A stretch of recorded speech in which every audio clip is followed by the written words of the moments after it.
Alors salut, moi c'est Lilou, j'ai 19 ans.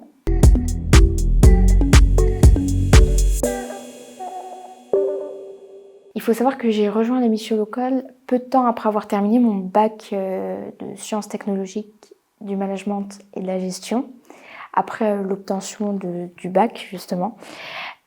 Pourquoi je n'ai pas continué mes études? Parce que tout simplement ma dernière année de lycée ne s'est pas forcément très bien passée. Donc j'ai préféré arrêter et je voulais vraiment intégrer le monde du travail. J'ai simplement arrêté les études et j'ai commencé mes recherches. Au fur et à mesure des jours qui passaient, malgré toutes mes candidatures, j'ai été souvent soit refusée, soit je n'avais pas de réponse. Alors c'est là que j'ai intégré la mission locale qui m'a ouvert quand même pas mal de portes. Alors ça a commencé par un travail tout simple, garder une boutique de vêtements.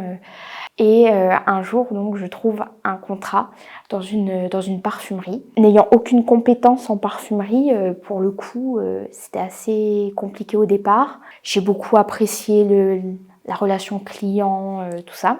Et ensuite, après cette partie de parfumerie, je suis passée en parapharmacie, alors que je n'avais vraiment zéro compétence. Et j'ai fini par avoir ma place au drive. Après, la mission locale, c'est génial parce que on a des référents qui essayent de nous comprendre, qui nous guident et qui nous accompagnent même dans des projets personnels qui n'ont pas forcément à voir avec notre métier. Durant mon parcours, j'ai rencontré de nombreux obstacles qui ne m'ont pas découragée pour autant.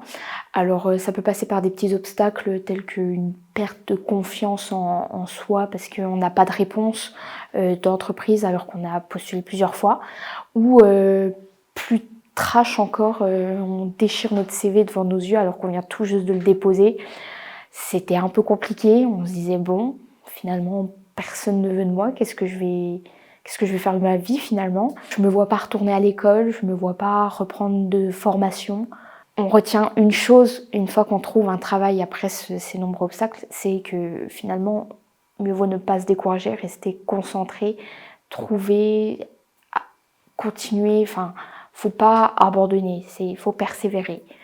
Et c'est, je pense, une des choses qu'il faut retenir lorsqu'on cherche un travail ou lorsqu'on commence un projet personnel, il faut persévérer. Après, la mission locale n'est pas juste là pour nous aider dans le milieu professionnel, comme je l'ai dit.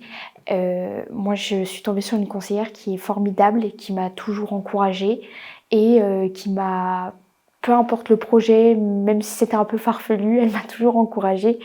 Et enfin, ça en est venu à ce que j'écrive mon propre roman et que je continue à écrire d'autres romans encore.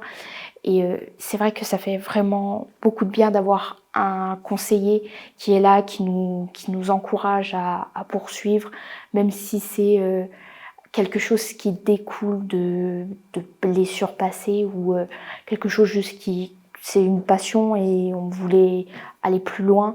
Bah, les conseillers de mission locale, pour le coup, ils sont vraiment investis dans toute chose qu'on entreprend. Et c'est ce que je trouve génial avec la mission locale.